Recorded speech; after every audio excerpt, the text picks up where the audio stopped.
Top quality और consistent performance के लिए सिर्फ सिल्वर पंप नाम याद रखना।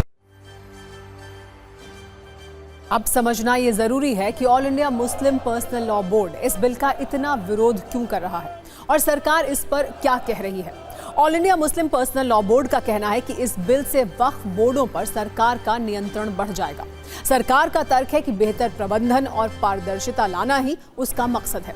All India Muslim personal law board का कहना है कि सरकार इस नए बिल के जरिए वक्फ संपत्तियों को अधिग्रहित कर सकती है। सरकार का तर्क है कि कुछ संपत्तियों को लेकर विवाद और भ्रष्टाचार के आरोप लगते रहे हैं, जिसे दूर करने के लिए संशोधन जरूरी है।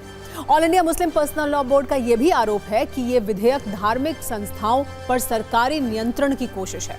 सरकार का कहना है कि इसमें महिलाओं को भागीदारी देने के साथ ज्यादा समावेशी बनाया जा रहा है। अब सवाल यह है कि क्या वक्फ संशोधन बिल का मामला पहुंचा कहां तक है। 8 अगस्त 2024 में केंद्रीय अल्पसंख्यक कार्य मंत्री किरण रिजिजू ने लोकसभा में वक्फ संशोधन विधेयक को पेश किया था। 8 अगस्त को ही इस बिल को संयुक्त संसदीय समिति के पास भेजा गया था। 13 फरवरी 2025 को बजट सत्र के पहले चरण में वक्फ बिल पर जेपीसी की रिपोर्ट संसद में पेश हुई थी। जेपीसी ने 655 पन्नों की रिपोर्ट दी थी, जिसमें कई बदलाव शामिल हैं। अब इस पर अगला एक्शन बहस और पारित होना बचा हुआ है। वैसे आपको जल्दी से यह भी बता देते हैं कि देश में वक्फ बोर्ड के पास इतनी संपत्ति है जिसका आकलन आपके लिए थोड़ा मुश्किल हो सकता है।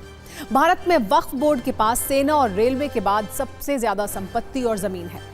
भारतीय सेना के पास सबसे ज्यादा जमीन है, ये 18 लाख एकड़ में फैली हुई है। दूसरे नंबर पर भारतीय रेलवे है, इसके पास 12 लाख एकड़ जमीन है और फिर 9.4 लाख एकड़ जमीन देश के अलग अलग वक्फ बोर्ड के पास मौजूद है। यानी वक्फ बोर्ड के पास जो 9 लाख एकड़ जमीन है, उसमें दिल्ली जैसे करीब करीब 3 शहर बस सकते हैं।